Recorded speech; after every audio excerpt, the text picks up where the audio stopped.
Part number 2، novel نروان کی تلاش، پیشکش میرے کارواں۔ اگر آپ نے ہمارے یوٹیوب چینل کو اب تک سبسکرائب نہیں کیا تو براہ مہربانی اس کو سبسکرائب کریں۔ ہماری ویڈیوز پسند آئیں تو انہیں لائک، شیئر اور کمنٹ ضرور کریں۔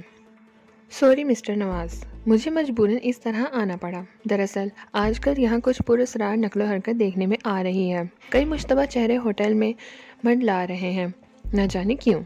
میں اندازہ نہیں لگا سکتی تھی، اس لیے یہ احتیاط برتنا ضروری سمجھی۔ لیکن آپ اندر کیسے داخل ہوئیں مس مونیکا؟ آپ مجھے مسز جیرف بھی کہہ سکتے ہیں۔ ویسے آپ نے دروازے کے تالوں پر غور نہیں کیا ہوگا، اندر اور باہر دونوں طرف سے کھل اور بند ہو سکتے ہیں، اور پھر کمرے کی ایک چابی ہمارے پاس ضرور ہوتی ہے۔ وہ مسکرائی۔ مسز جیرف، میں نے زیر لب کہا، یہ رسید اور یہ چابی، کل آپ گیس اسٹور جا کر باس سے بات کر لیں۔ بہت بہتر، میں نے رسید لیتے ہوئے کہا۔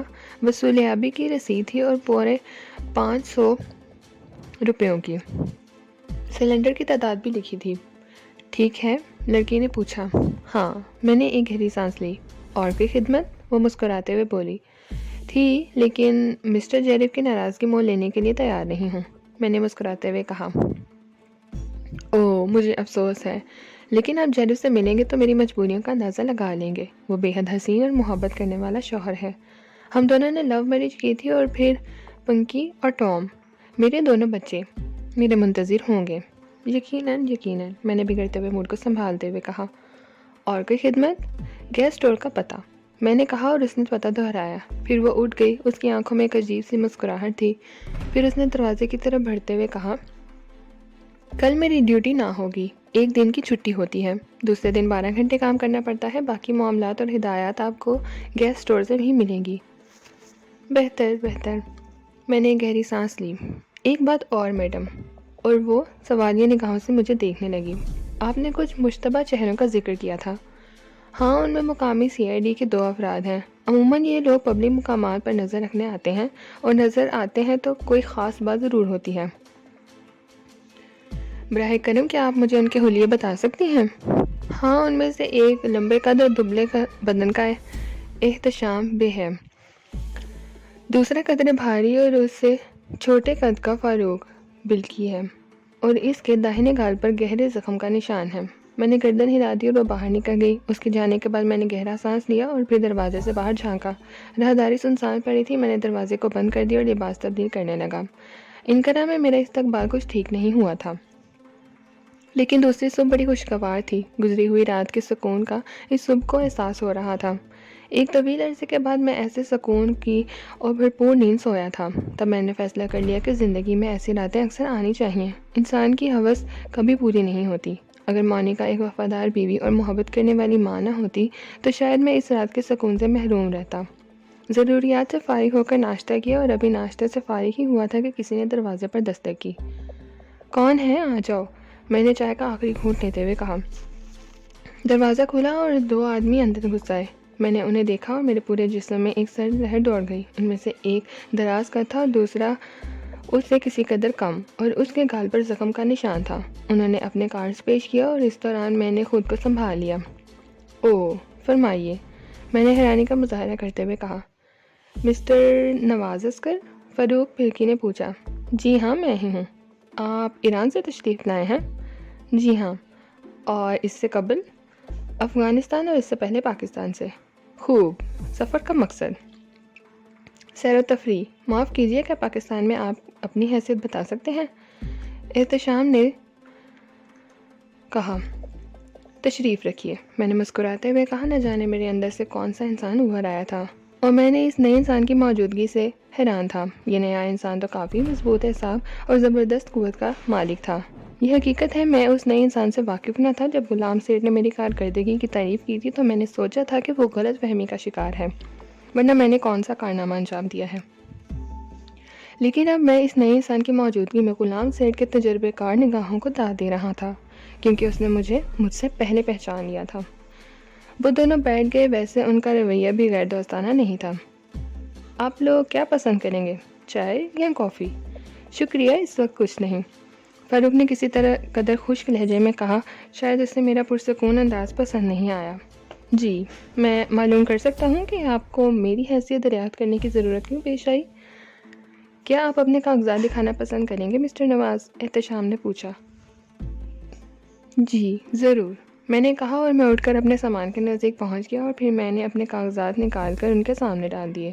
دونوں کافی دیر تک جھکے کاغذات دیکھتے رہے تھے، پھر انہوں نے شکریہ کے ساتھ کاغذات واپس کر دیے۔ کیا یہ درست ہے مسٹر نواز کہ پاکستان میں آپ ایک معمولی حیثیت کے انسان تھے؟ اگر آپ میری توہین کرنا چاہتے ہیں تو میں آپ کو کیسے روک سکتا ہوں؟ ویسے اب بھی میں ایک معمولی حیثیت کا انسان ہوں، میں نے کسی قدر درشت لہجے میں جواب دیا۔ معاف کیجیے گا، آپ کی توہین مقصود نہیں تھا، لیکن ہم آپ کے بارے میں مکمل معلومات حاصل کرنا چاہتے ہیں۔ میں پوچھ سکتا ہوں کہ کون سا جرم مجھ سے منسوب کیا گیا ہے؟ ایک بڑے تاجر مسٹر ہربنس سنگھ نے آپ کے بارے میں نشاندہی کی ہے کہ آپ منشیات کے اسمگلروں سے تعلق رکھتے ہیں، فاروق نے کہا۔ ہربنس سنگھ، میں نے بدستور حیرت سے کہا، کیا وہ مقامی تاجر ہیں؟ نہیں، لیکن یہاں بھی ان کا کاروبار ہے اور اعلیٰ حکام سے ان کے گہرے مراسم ہیں۔ تب تو اگر میں اسمگلر نہ بھی ہوا تو مجھے اسمگلر ثابت کیا جا سکتا ہے، میں نے کہا۔ قطعی نہیں، آپ ہمارے پاکستانی بھائی ہیں، اگر ان کا خیال غلط ہے تو آپ بھی فکر رہیں، آپ کو کوئی تکلیف نہیں ہوگی۔ لیکن مجھے حیرت ہے کہ ہر کسی ہربنس سنگھ کو مجھ سے کیا پرخاش ہو سکتی ہے، میں نے پرخیال انداز میں کہا۔ کیا آپ ہمیں اپنے سامان کی تلاشی کی اجازت دے سکتے ہیں؟ ضرور، حاضر ہوں، ویسے اس سلوک کو یاد رکھوں گا، میں نے کہا، اور ایک لمحے کے لیے ان کے چہروں پر پریشانی کے آثار نظر آئے، لیکن وہ بیچارے بھی فرض سے مجبور تھے، انہیں یہ کمانڈ یقیناً ادھر سے ہی ملے ہوں گے۔ ویسے ہربنس سنگھ کا نام سن کر میں نے ایک گہری سانس لی تھی۔ یہ ہربنس سنگھ، اس کے علاوہ اور کون ہو سکتا ہے جس سے میں نے زبردست ذکر دی تھی؟ اس کے ساقی خانے کے ایک رقاصہ کو اغوا کیا تھا اور اس کے 2 آدمیوں کو زخمی کیا تھا اور آخر ضرب تلسی کو گرفتار کرا کے لگائی تھی۔ ظاہر ہے اس کا لاکھوں روپے کا نقصان ہوا ہوگا، اگر اس کی کچھ پوزیشن تھی تو وہ اسے کیوں نہ استعمال کرتا، لیکن بدبخت کچھ لیٹ ہو گیا، اب وہ میرا کیا بگاڑ سکتا تھا؟ اور اس نشاندہی پر تعجب کرنے کی ضرورت بھی نہیں تھی، کیونکہ جس طرح غلام سیٹھ ہربنس اور ٹھاکر سے واقف تھا، اسی طرح وہ لوگ بھی اس سے نا واقف نہ ہوں گے، اور انہوں نے پوری کوشش کر کے میرے بارے میں معلومات فراہم کر لی ہوں گی۔ چنانچہ اب انہوں نے بھی جوابی کارروائی شروع کر دی تھی۔ اس کا مقصد ہے کہ میری زندگی ایک دلچسپ دور میں داخل ہو چکی ہے، میں نے سوچا۔ احتشام بے اور فاروق برقی نے انتہائی باریک بینی سے میرے سامان کی تلاشی لی، لیکن مجھے اطمینان تھا میں نے اپنے سامان میں ایسی کوئی چیز نہیں رہنے دی تھی جس سے ان لوگوں کو کوئی اندازہ ہو سکے۔ ہاں، میرے پاس ایک چیز ایسی ضرور تھی جو کسی قدر نقصان دہ ہو سکتی تھی، اور وہ تھی گیس اسٹور کی رسید۔ اگر وہ میرے لباس کی تلاشی لے کر اس کاغذ کو حاصل کر لیتے تو شبہ میں مبتلا ہو سکتے تھے۔ وہ میرے سامان کی تلاشی لیتے رہے، انہوں نے کمرے کے ایسے حصوں کی تلاشی بھی لی تھی جہاں کوئی چیز چھپائی جا سکتی تھی۔ میں ایک صوفے سے ٹکا ہوا ان کی کارروائی دیکھ رہا تھا اور میرے چہرے سے مکمل طور پر لاتعلقی کا اظہار ہو رہا تھا۔ جب انہوں نے اپنی تمام صلاحیتیں صرف کر لیں اور کچھ برآمد کرنے میں ناکام رہے تو سیدھے کھڑے ہو گئے۔ اب صرف میرا لباس رہ گیا ہے، مجھے برہنہ کر دیں، میں نے مسکراتے ہوئے کہا۔ غلط فہمی ہوئی تھی مسٹر نواز، جس کے لیے معافی کی درخواست ہے۔ ہاں، آپ اپنی گاڑی تک چلنا پسند کریں گے؟ یقیناً، میں نے ہونٹ سے کھوڑتے ہوئے کہا۔ باہر پہنچ کر میں نے دیکھا کہ میری گاڑی کی نگرانی بھی ہو رہی ہے۔ 2 آدمی اس کے نزدیک کھڑے ہوئے تھے۔ میں نے لینڈ روور کی چابی فاروق کی طرف اچھال دی، مختصر یہ کہ انہوں نے گاڑی کی بھی بھرپور تلاشی لی اور پھر چابی میرے حوالے کر دی۔ آئی ایم سوری مسٹر نواز، احتشام بے نے جھٹکے دار آواز میں کہا، اور پھر سب پلٹ کر واپس چل پڑے۔ میرے ہونٹوں پر مسکراہٹ پھیل گئی۔ ہربنس نے وار کیا تھا لیکن ناکام رہا۔ بہرحال دشمن راہ پر لگ گیا ہے، اب ہوشیار رہنا ضروری ہے۔ اس کے ہر قسم کے وار سے محفوظ رہنے کے لیے چالاکی کی شرط ہے۔ میں واپس اپنے کمرے کی طرف چل پڑا۔ اندر آ کر میں نے دروازہ بند کیا، کی ہول پر ایک کاغذ چپکایا تاکہ باہر سے اندر نہ جھانکا جا سکے۔ اس کے بعد میں باتھ روم کی طرف چل پڑا۔ گیس اسٹور کی رسید اور کاغذات وغیرہ نکال کر میں نے صرف گیس اسٹور کا فون نمبر ذہن نشین کیے، پھر ان کاغذات کی گولی بنا کر فلیش میں ڈالی اور زنجیر کھینچ دی۔ اس طرح ایک خطرناک چیز ختم ہو گئی۔ پھر میں اطمینان سے باہر نکل آیا اور کی ہول سے کاغذ ہٹا دیا۔ ایک صوفے پر گر کر میں آئندہ کے پروگرام بنانے لگا۔ فی الحال فرصت تھی، کوئی ایسا کام نہیں تھا، اور اب تو گیس اسٹور جانا بھی حماقت تھی، لیکن اس بات کی اطلاع گیس اسٹور کو دینا ضروری تھی. ممکن ہے وہاں سے مجھ سے رابطے قائم کرنے کی کوشش کی جائے. فی الحال اس کے لیے مونیکا یا مسز جیزف ہی مناسب تھیں. میں نے ایک گہری سانس لی اور اپنے کمرے سے نکل آیا. تھوڑی دیر کے بعد میں نیچے ہال میں تھا. مونیکا نے مجھے دیکھا لیکن بالکل سرسری سے انداز میں، جیسے وہ میری شناسا ہی نہ ہو. ہال میں اس وقت بہت کم لوگ تھے، کوئی ہماری طرف متوجہ نہیں تھا. میں حسب معمول کاؤنٹر کے نزدیک پہنچ گیا. میں نے جھک کر مونیکا سے فون طلب کیا اور اس نے فون میری طرف بڑھا دیا. حسب معمول میں نے الٹے سیدھے نمبر ڈائل کیا اور ریسیور کان سے لگایا. مونیکا نے ایک رجسٹر کھول دیا اور اس پر جھک گئی. مسز جیزف، میں نے ریسیور کے ماؤتھ پیس میں کہا. تھوڑی دیر قبل فاروق اور احتشام بے نے میری کمرے کی تلاشی لی تھی. انہوں نے مکمل طور سے میرے کاغذات اور گاڑی وغیرہ چیک کی. انہیں باقاعدگی سے میرے بارے میں اطلاع فراہم کی گئی تھی. بہرحال وہ کوئی چیز تلاش نہیں کر سکے جو قابل گرفت ہو، لیکن میرا خیال ہے کہ ابھی میری نگرانی کی جا رہی ہے، اس لیے فی الحال مجھ سے کسی قسم کا رابطہ نہ کیا جائے. میں گیس اسٹور سے رابطہ بھی نہیں قائم کروں گا اس وقت جب تک مجھے اطمینان نہ ہو جائے. بس یہی اطلاع دینی ہے. ٹھیک ہے، مونیکا نے آہستہ سے کہا اور میں نے مسکراتے ہوئے ریسیور رکھ دیا. پھر کاؤنٹر کے پاس سے ہٹ آیا اور ہال کی ایک میز پر جا بیٹھا. میں نے ویٹر کو اشارہ کر کے کافی طلب کی اور اس کی چسکیاں لیتا رہا. کئی بار میری نگاہ مونیکا کی طرف اٹھی اور میں نے اسے اپنی طرف دیکھتے ہوئے پایا. ہاں، جب میری نگاہ اس سے ملتی تو وہ جلدی سے نگاہیں ہٹا کر ادھر ادھر دیکھنے لگتی یا کسی کام میں مصروف ہو جاتی. نہ جانے وہ کیا سوچ رہی تھی. میں نے ذہن اس میں نہ الجھنے دیا. میں اس شوہر پرست لڑکی کو نہیں بہکانا چاہتا تھا.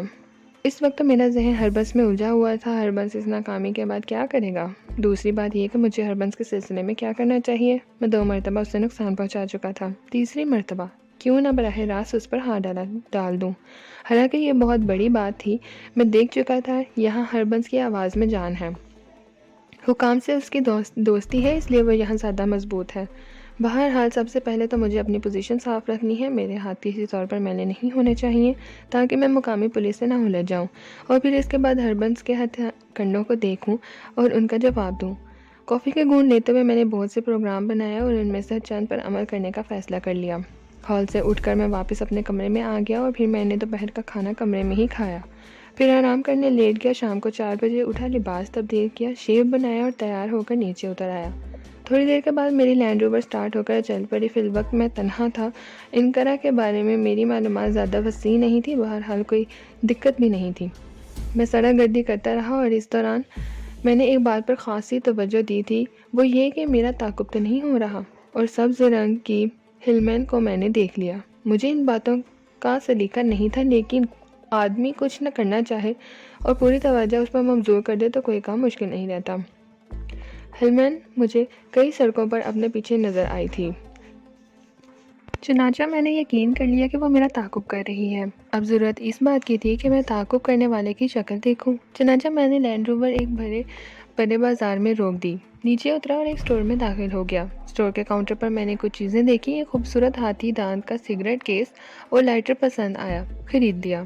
2 ٹائیاں اور ایسی ہی کچھ چیزیں. لیکن اس دوران میں نے بھاری جبڑوں والے اس مقامی آدمی کو بخوبی دیکھ لیا تھا. ہلمین میں وہ تنہا تھا. پولیس کا آدمی ہی ہو سکتا ہے، میں نے دل میں سوچا. بہرحال ٹھیک ہے دوست، سرکاری پیٹرول خرچ کرتے رہو، میرا کیا جاتا ہے. میرے سفری آخری اخراجات تو بہرحال غلام سیٹ کے ذمہ ہیں. چنانچہ یہ خریداری کرنے کے بعد میں نے پھر لینڈ روور آگے بڑھا دی اور اس کے بعد وہ سڑک گردی ہوئی کہ لطف آ گیا. میں نے وہ ہیلمین والے کو زج کر کے رکھ دیا. بس کسی جگہ کا تعین نہیں تھا. ہر سڑک گلی کوچہ جو سامنے نظر آتا وہیں چل پڑتا. رات گئے تک میں اسے پیچھے لگائے رکھا. رات کا کھانا بھی میں نے ایک چھوٹے سے صاف ستھرے ریسٹورنٹ میں کھایا، اور پھر میں نے ریسٹورنٹ کے بیرے کو نزدیک بلایا. 10 لیرہ کا ایک نوٹ اس کے ہاتھ میں رکھا اور اس سے پوچھا کہ کیا وہ انگریزی جانتا ہے. فرمائیے جناب، اس نے انگریزی میں ہی کہا. میں تمہارے شہر میں اجنبی ہوں دوست، اجنبی اور تنہا. میری یہ تنہائی کہاں دور ہو سکتی ہے. بیرے نے مسکراتے ہوئے میری طرف دیکھا اور بولا، اس کام کے لیے میں ایک آدمی آپ کے ساتھ کر سکتا ہوں جناب، لیکن اس کی فیس 50 لیرہ ہوگی. میں نے خاموشی سے 25 لیرہ نکال کر اس کے ہاتھ میں تھما دیا اور وہ گردن جھکا کر چلا گیا. چند منٹ کے بعد وہ ایک پستہ قد آدمی کے ساتھ واپس آیا جس کی آنکھوں کے پپوٹے ضرورت سے زیادہ لٹکے ہوئے تھے. جوزت شلہاری، آپ کا مؤنث.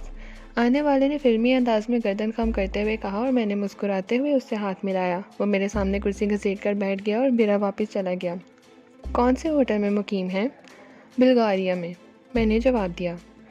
اوہ، شرافت کی گھڑی ہے، آپ کو دقت ہوگی، وہاں لڑکیاں نہیں جاتی، اس نے کہا۔ وہاں نہیں جائیں گے، یہی بہتر ہے، تب پھر آئیے میں آپ کو بالکعبہ لے چلوں، آپ کی پسند کی جگہ، میں نے کہا اور میں اٹھ گیا۔ ہم دونوں باہر نکل آئے، میں نے اسٹیئرنگ سنبھال لیا اور جوزت چلاری میرے نزدیک بیٹھ گیا۔ سیدھے چلتے رہیے یہاں تک کہ سڑک دو شاخوں میں پھوٹنے لگے، اس کے بعد ہمیں بائیں سمت اختیار کرنا ہوگی۔ میں نے اس کی بات ذہن نشین کر لی اور جہاں سے سڑک نے دو رخ اختیار کیے وہاں سے میں لینڈ روور بائیں سمت موڑ لی۔ دلچسپ بات یہ تھی کہ میرا چوکیدار میرے ساتھ تھا۔ گو وہ ہوٹل میں نظر نہیں آیا تھا، لیکن باہر نکلتے ہی سبز ہربن پھر میرے تعاقب میں چل پڑی تھی۔ بالکعبہ ایک خوبصورت علاقے کا نام تھا جہاں چھوٹے چھوٹے مکانات بنے ہوئے تھے۔ بعد میں معلوم ہوا کہ وہ جدید طرز کا بازار حسن ہے۔ ایک چھوٹے سے مکان کے سامنے جوزف چلاری نے اشارہ کیا اور میں نے لینڈ روور روک دی، اسے لاک کیا اور ہم دونوں نیچے اتر آئے اور پھر جوزف چلاری نے مکان کے دروازے پر دستک دی۔ چند ساتھ کے بعد ایک بوڑھی عورت نے دروازہ کھولا اور جوزف نے آہستہ سے اپنا نام دیا۔ آ جاؤ، عورت بولی، اور ہم دونوں اندر داخل ہو گئے۔ میرے ذہن میں کوئی تحریک نہیں تھی کیونکہ اب یہ سب کچھ میرے لیے اجنبی نہیں تھا۔ مکان اندر سے بہت خوبصورت تھا۔ جس کمرے میں ہمیں بٹھایا گیا وہ مقامی طرز پر ڈیکوریٹ کیا گیا تھا اور وہاں قیمتی سامان موجود تھا۔ بوڑھی عورت ہمیں بٹھا کر باہر نکل گئی اور پھر تھوڑی دیر کے بعد 3 لڑکیاں اندر داخل ہو گئیں۔ 20 سے اوپر کی تھیں لیکن تینوں ہی حسین تھیں۔ وہ میری طرف دیکھ کر مسکرانے لگی۔ یہ صوفیہ ہے، یہ رومانہ ہے اور یہ ارغلہ ہے، تینوں آپ کی خدمت کے لیے مستعد ہیں، میں ذرا مدام سے بات کر لوں۔ جوزف اٹھ کر باہر چلا گیا۔ میں نے مسکراتے ہوئے صوفیہ کے بازو پر ہاتھ رکھ دیا اور دونوں لڑکیاں خاموشی سے باہر نکل گئیں۔ برٹش، صوفیہ نے میرے سامنے ایک کرسی پر بیٹھتے ہوئے پوچھا اور میں نے گردن ہلا دی۔ پھر اس نے پوچھا، اجنبی، پردیسی اور بس، میں نے مسکراتے ہوئے جواب دیا اور پھر وہ بھی مسکرانے لگی۔ ہم لوگ اتنے ہی برے ہیں کہ کوئی ہمیں اپنے بارے میں بتانا بھی پسند نہیں کرتا، اس نے پھیکی سی مسکراہٹ سے کہا۔ یہ بات نہیں، بس میں ان باتوں کو غیر ضروری سمجھتا ہوں، میں نے کسی قدر خشک انداز میں جواب دیا۔ اسی دقت جوزف واپس آ گیا، اس نے مجھے اشارہ کیا اور میں اٹھ کر اس کے قریب پہنچ گیا۔ یہاں آپ بالکل بے فکری سے قیام کریں، کیا صبح کو میری ضرورت ہوگی؟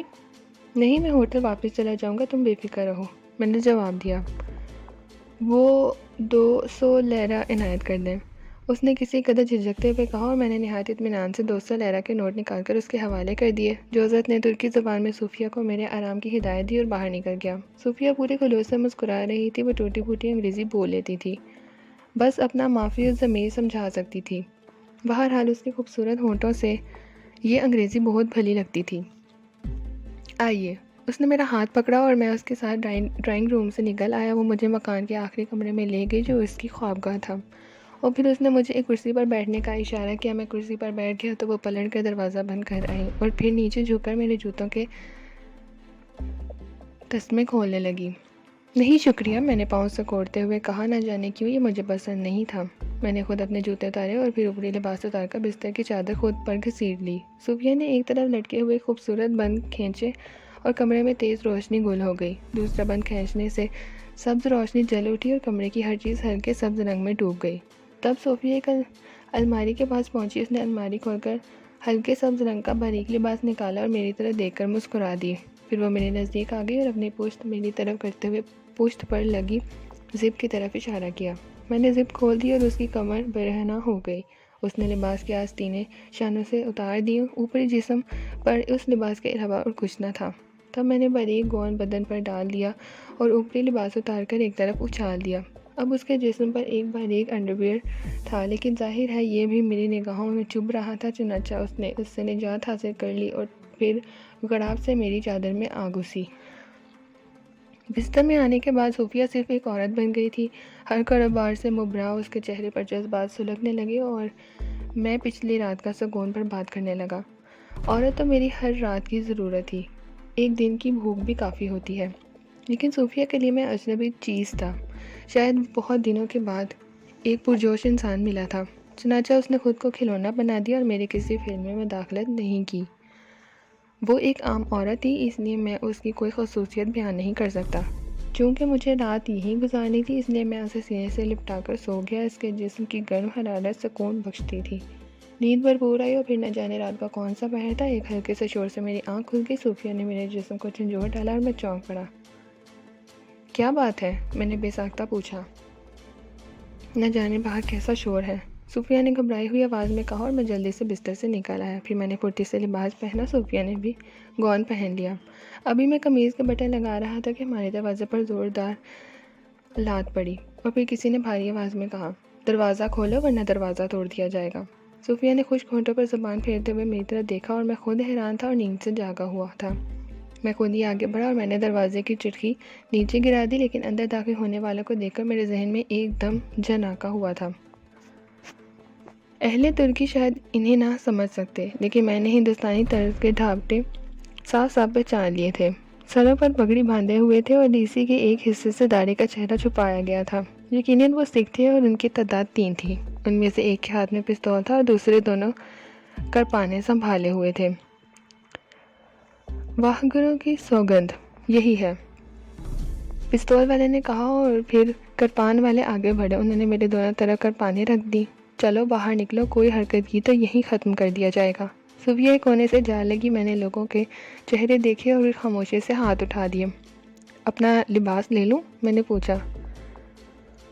دروچن اس کا کوٹ اٹھا لے، دیکھ لینا پستول وغیرہ نہ ہو. پستول والے نے اپنے ایک ساتھی سے اور اس نے میرا کوٹ اٹھایا. اس کی تلاشی لے کر رقم وغیرہ نکالی اور پھر کوٹ میرے کندھے پر ڈال دیا. میں نے کوٹ پہن لیا اور پھر میں نے صوفیہ کی طرف دیکھتے ہوئے کہا، اوکے صوفیہ، موقع ملا تو پھر آؤں گا. صوفیہ خاموشی سے تھوک نکل کر رہ گئی تھی. میں ان کے ساتھ باہر نکل آیا. باہر بھی انہوں نے کچھ حرکت کی تھی کیونکہ اب کوئی آواز نہیں آ رہی تھی. ذہن تیزی سے کام کر رہا تھا. اگر میرا اندازہ غلط نہیں تھا تو یہ ہربنس کے آدمی تھے. ہاں، ایک غلطی مجھ سے ضرور ہوئی تھی، وہ یہ کہ میں نے ہیلمٹ والے کو ڈاج دینے کی کوشش نہیں کی تھی اور اسے اپنے ساتھ یہاں تک لے آیا تھا. حالانکہ اگر میں چاہتا تو تھوڑی سی کوشش سے یہ کام کر سکتا تھا، لیکن میں بھی غلطی میں مبتلا تھا. میں نے سوچا تھا کہ وہ مقامی پولیس کا آدمی ہے جو ہربنس کی نشاندہی کی وجہ سے میرے پیچھے آ گئی ہے. تو احتشام بے کو میرے پاس سے کچھ نہیں ملا ہے، لیکن شاید ابھی اس کا شبہ رفع نہ ہوا ہو اور اس نے ہی اس آدمی کو میرے پیچھے لگایا ہوا ہے. میرا یہی اندازہ غلط تھا. اس دوران میں نے ایک بار بھی نہیں سوچا تھا کہ وہ ہربنس کا آدمی بھی ہو سکتا ہے. مقامی آدمی کرائے پر بھی حاصل کیے جا سکتے ہیں. یہی بات تھی. میرے تعاقب نے ان لوگوں کو اطلاع دے دی تھی کہ شاید میں پوری رات ہی یہاں گزارنے کا ارادہ رکھتا ہوں اور انہوں نے بالآخر مجھے آ لیا تھا. لیکن میری پوزیشن اس وقت بہت نازک تھی. اچانک افتاد پڑی تھی، اس لیے کسی مداخلت کے زور میں نہیں تھا. باہر ان کے 2 آدمی موجود تھے. اس طرح کل 5 آدمی ہو گئے جو پوری طرح مستعد، اور اس وقت ان کے درمیان کچھ کرنا مشکل ہی تھا کیونکہ انہوں نے میری لینڈ روور کو نظر انداز کر دیا. خود ان کے پاس بھورے رنگ والی واکس ویگن تھی جس کا دروازہ کھول کر مجھے اندر دھکیل دیا گیا اور پھر 4-5 افراد مجھ پر مسلط ہو گئے. ایک نے ڈرائیونگ سنبھالی اور واکس ویگن سٹارٹ ہو کر چل پڑی. میں خاموش تھا. 4 آدمی میرے اوپر کڑی نگاہ رکھے ہوئے تھے. انہوں نے اب بھی اپنے چہرے ڈھکے ہوئے تھے. کھول بھی لیتے تو کون سا فرق نہیں پڑتا تھا. ظاہر ہے وہ میرے لیے اجنبی تھے، لیکن اب مجھے کیا کرنا چاہیے؟ میں نے تیزی سے سوچ لیا تھا فی الحال کوئی حرکت نقصان دہ ہو سکتی ہے. ویگن ایک سنسان سڑک سے گزر رہی تھی. ان میں سے ایک کے ہاتھ پر بندھی ہوئی گھڑی پر میں نے وقت دیکھا. 3 بج رہے تھے. میں نے زور سے آنکھیں بھینچ لیں. کچی نیند جاگنے سے آنکھوں میں درد ہو رہی تھی. وہ سب خاموش تھے. پستول والا ابھی پستول مضبوطی سے پکڑے ہوئے تھا. باقی لوگ خالی ہاتھ تھے، لیکن ان کی کرپانیں اس انداز میں لٹک رہی تھیں کہ ذرا سی کوشش سے باہر نکل آتی. اور دفعتاً ایک زوردار دھماکہ ہوا اور واکس ویگن کافی زور سے اچھلی. اس کے بریک ایک دم چیخ پڑے اور اندر بیٹھے ہوئے لوگ ایک دوسرے سے ٹکرائے. اگر اس سنہری موقع سے میں نے فائدہ نہ اٹھاتا تو اس سے بڑی حماقت زندگی میں اور کوئی نہیں ہو سکتی تھی. جو ہی وہ ایک دوسرے سے ٹکرائے، میں جان بوجھ کر پستول والے پر گرا اور دوسرے ہی لمحے اس کا پستول میرے ہاتھ میں تھا. میں نے ایک لمحہ ضائع نہ کیا اور واکس ویگن کا دروازہ کھول کر نیچے چھلانگ لگا دی. اس کے ساتھ ہی میں نے ایک ہوائی فائر کر دیا، خبردار، اگر کسی نے حرکت کی تو بھون کر رکھ دوں گا. میں گھبرایا اور پیچھے ہٹنے لگا، لیکن اچانک ہی واکس ویگن کے عقب میں ایک اور گاڑی آ کر رکی جس کی ہیڈ لائٹس پہلے بجھی ہوئی تھی، لیکن اب انہوں نے واکس ویگن کو فوکس کر لیا تھا. پولیس میرے ذہن میں گونجا اور مجھے شدید خطرے کا احساس ہوا. لیکن اسی وقت دوسری طرف سے آواز سنائی دی، ونڈرفل مسٹر نواز، اسی طرح کو رکیے رہیں، ان مردوں کو ہم آ رہے ہیں. اور میں حیران رہ گیا۔ زبان انگلش تھی اور لہجہ اجنبی، لیکن ان لوگوں نے مجھے میرے نام سے مخاطب کیا تھا اور پھر پھرتی سے عقبی کار کا دروازہ کھول کر 4 آدمی نیچے اتر آئے۔ ان سب کے ہاتھوں میں پستول نظر آئے۔ چلو، ہاتھ اٹھائے، نیچے اتر آؤ، ان میں سے ایک نے ویگن والوں سے کہا اور ویگن والے خاموشی سے نیچے اتر گئے۔ یہ سب ہربنس کے کتے ہیں مسٹر نواز، کیا خیال ہے ان کی چھٹی کر دی جائے؟ ان میں سے ایک نے پوچھا۔ میرا خیال ہے کہ ان سب کو بے ہوش کر کے ویگن میں ڈال دو، ہربنس کے لیے ایک اچھا سبق رہے گا، میں نے جواب دیا۔ گوا میرا ذہن اپنے مددگاروں کے بارے میں صحیح فیصلہ نہیں کر سکا تھا، لیکن اس کے علاوہ اور کیا سوچا جا سکتا تھا کہ وہ غلام سنگھ کے آدمی ہیں، اور یقیناً انہوں نے ہی فائر کر کے واکس ویگن کو پھاڑا ہے۔ ٹھیک ہے، جو حکم، اس شخص نے کہا، اور پھر وہ چارہ ان پر ٹوٹ پڑے۔ سرداروں کی پگڑیاں دھری کی دھری رہ گئیں۔ عقبی کار سے اترنے والوں نے انہیں نیچے گرا دیا اور پھر ان کی کھوپڑیاں خمدار کر دی گئیں۔ اس کے بعد ان پانچوں کو ایک ایک کر کے ویگن میں ڈال دیا گیا۔ پھر ان میں سے ایک نے ویگن سٹارٹ کر کے سڑک سے اتار دیے اور اس کے سارے شیشے کھول دیے۔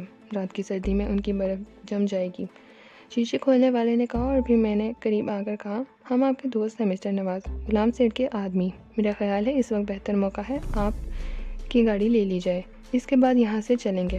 مسٹر سلیمان کا خیال ہے کہ آپ کو ہوٹل بھیج دینا چاہیے، جیسا مناسب سمجھو، میں نے جواب دیا اور ان کے ساتھ کار کی طرف بڑھ گیا۔ نہ جانے انہوں نے عورتوں کے ساتھ کیا سلوک کیا ہوگا۔ راستے میں میں نے کہا، برا نہیں کیا، صرف بے ہوش کر دیا ہے۔ ہم شروع سے طاق میں تھے، میرے قریب بیٹھے شخص نے بتایا۔ آپ لوگ بر وقت پہنچے، ورنہ صورتحال مشکل سے قابو میں آتی، میں نے کہا۔ ویسے آپ نے نہایت پھرتی سے سچویشن اپنے ہاتھ میں لے لی تھی۔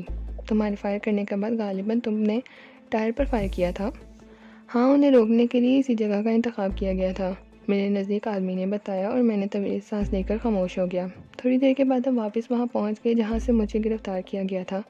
میری لینڈ روور اسی طرح کھڑی تھی، چاروں طرف طویل خاموشی پھیلی ہوئی تھی۔ ایک آدمی اندر چلا گیا اور لینڈ روور سٹارٹ ہو کر واپس مڑ گئی۔ کار بھی آگے بڑھ گئی تھی۔ راستے بھر خاموشی رہی اور شہر کے ایک بارونق حصے میں پہنچ گئے۔ میں نے گیس اسٹور کا بورڈ پڑھ لیا تھا۔ گیس اسٹور کے اب بھی دونوں گاڑیاں داخل ہو گئیں اور ایک شفاف ہال میں رک گئیں۔ یہاں 2 قیمتی گاڑیاں اور بھی تھیں۔ سب نیچے اتر آئے اور ایک طرف بنی ہوئی عمارت میں داخل ہو گئے۔ یہ عمارت بھی اندر سے بے حد نفیس تھی۔ فرش پر نرم قالین بچھے ہوئے تھے۔ ہم ان قالینوں سے ہوتے ہوئے کمرے کے سامنے پہنچ گئے۔ میرے ساتھیوں نے اندر جانے کا اشارہ کیا اور میں اندر ہال نما کمرہ دیکھا۔ عمدہ فرنیچر سے آراستہ، میں تھکے تھکے انداز میں ایک صوفے پر بیٹھ گیا۔ ذہن پر بھرپور بوجھ تھا، شاید کچی نیند سے یہ کیفیت ہوئی تھی۔ بہرحال تھوڑی دیر پہلے گزرے ہوئے واقعات کا میرے پر کوئی اثر نہیں تھا۔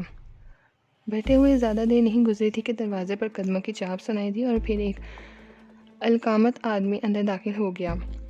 سرخ و سفید چہرہ، اوپر کو الٹے بال، کشادہ پیشانی، وجیح انسان، بڑی روشن آنکھوں میں کسی قدر سرخی تیر رہی تھی، جسم پر ایک ٹائٹ گون تھا۔ ہیلو مسٹر نواز، سلیمان بے سے ملاقات کرو، وہ پرجوش انداز میں مسکراتے ہوئے بولا، اور میں صوفے سے اٹھ گیا۔ اس نے میرا ہاتھ اپنے آہنی پنجے کی گرفت میں لے لیا اور گرم جوشی سے کئی جھٹکے دیے۔ تم سے ملاقات کی بے حد خواہش تھی، غلام سیٹھ کی طرف سے شمانے کی 3 کام ہیں۔ میں نے مال بخیریت پہنچ جانے کی اطلاع دی تو وہ حیرت سے اچھل پڑا اور پھر اس نے مجھے عجیب و غریب کارنامے سنائے۔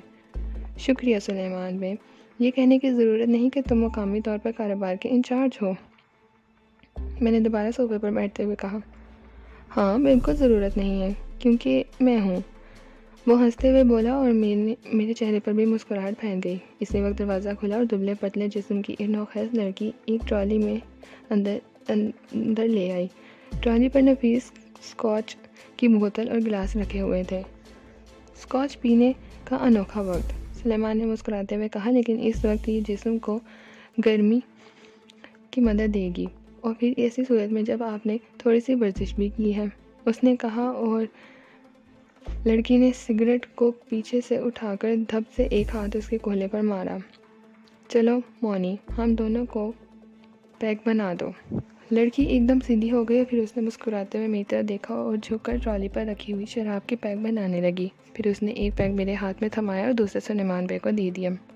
ٹرالی میرے سامنے سرکا دو بیبی، میں تمہارے چہرے پر نیند کے سائے دیکھ رہا ہوں، جاؤ شاباش، اس نے کہا، اور لڑکی سامنے آنے والے بال جھٹکتی ہوئی باہر نکل گئی۔ اس کے چہرے پر ناگواری کی موٹی شکن نہیں تھی۔ سلیمان بے نے ایک چسکی اور لی اور پھر بولا، بالکعبہ جانے کی کیا ضرورت تھی؟ مونیکا سے اظہار کر دیتے، خاموشی سے کوئی لڑکی تمہارے کمرے میں پہنچ جاتی۔ سچ بھی یہی ہے کہ لڑکی کے بغیر رات ادھوری رہ جاتی ہے۔ بالکعبہ میں تو ڈونکے ملتے ہیں، خالی اور زور زور سے بجنے والے۔ سلمان بی نے مسکراتے ہوئے کہا، مجھے ہنسی آ گئی۔ دلچسپ آدمی معلوم ہوتا تھا۔